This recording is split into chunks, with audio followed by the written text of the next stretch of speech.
Olá! Atendendo a pedidos, hoje eu vou falar um pouquinho sobre a doença de Pick, ou, para utilizar a nomenclatura mais nova, demências frontotemporais. A doença de Pick, ela foi descrita em 1892 por Arnold Pick. E o que ele observou? Era uma síndrome na qual havia um empobrecimento da linguagem, ou seja, uma afasia, e ao mesmo tempo uma atrofia cerebral mais localizada na região frontotemporal. Um pouco mais tarde, justamente o Alois Alzheimer deu o nome a essa síndrome como doença de Pick. E mais recentemente, essa doença foi renomeada como síndromes ou demências frontotemporais. E essas síndromes englobam, na verdade, uma variedade de manifestações clínicas, nas quais a gente vê como mais evidentes na síndrome as alterações de comportamento, que são relacionadas justamente às degenerações frontais, e as alterações na linguagem, o empobrecimento da linguagem, porque o centro da linguagem está localizado no lobo temporal, por isso, demência frontotemporal, certo? Então, como é a demência frontotemporal? Muitas vezes se manifesta por alterações da personalidade, do comportamento, e junto dela vem também muitas vezes uma apatia, que muitas vezes se confunde com depressão. Em muitos casos, a demência frontotemporal vai parar primeiro num consultório psiquiátrico, para mais posteriormente ser feito o diagnóstico da demência, certo? Então, tá aí uma dificuldade muitas vezes no diagnóstico. Ela tem uma outra característica, que ela é uma demência de início precoce. Ela não é muito comum nas pessoas com mais de 60, 70 anos de idade. A maioria das vezes o diagnóstico é feito lá pelos 50, 55 anos, ou mesmo pacientes mais jovens podem vir a apresentar essa síndrome clínica. Então, o que a gente tem aí de características clínicas, né? Quais alterações de comportamento são mais comuns nessa demência frontotemporal? Então, a gente vê aí, chama muita atenção, a desinibição.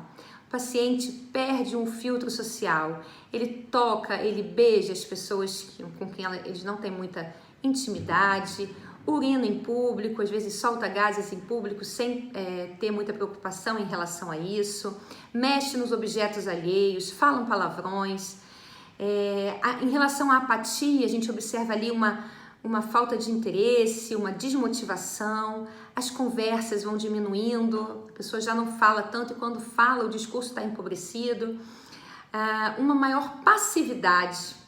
O paciente também ele perde o insight, logo, ele não percebe que ele está adoecendo, né? Ele não percebe que ele está diferente, ele não tem empatia, ele não tem aquele gosto por brincar com uma criança, algo que toca a outra pessoa, geralmente não toca o coração de uma pessoa que tem a demência frontotemporal.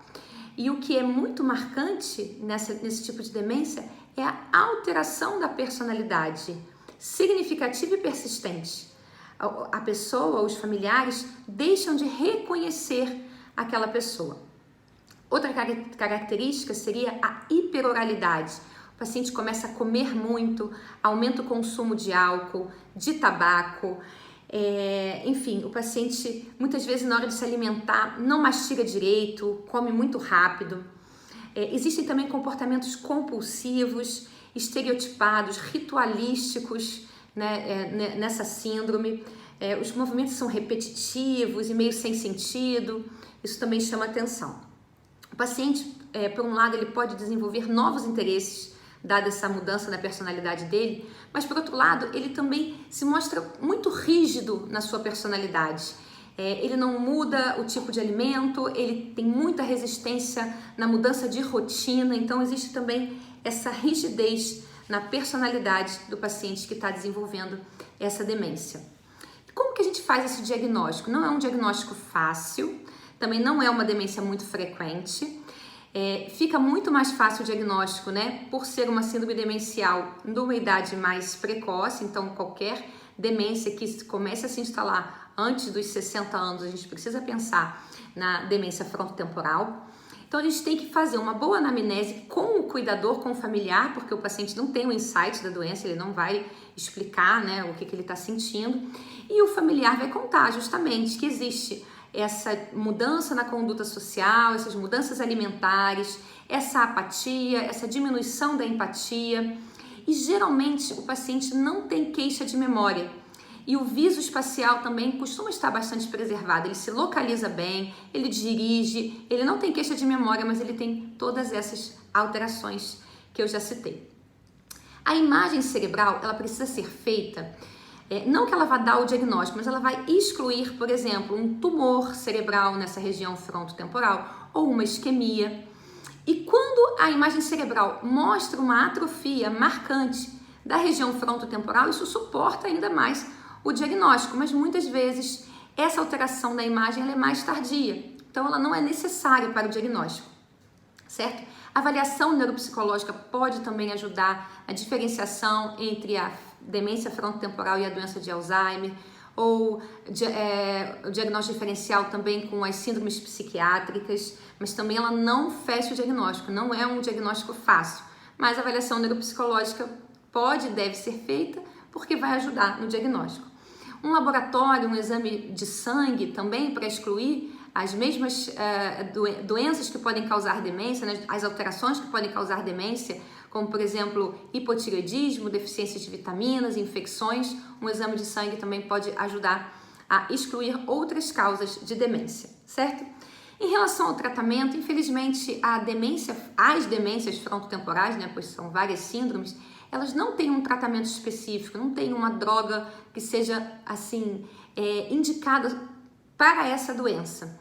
Existem algumas drogas que podem ajudar, né, o tratamento medicamentoso, a trazodona, a quetiapina, podem ajudar nessas alterações comportamentais, mas o que ajuda mais são as medidas não farmacológicas, o exercício físico, as mudanças no ambiente, na rotina, terapia ocupacional, fisioterapia, fonoterapia, quando o paciente está perdendo a linguagem também pode ajudar.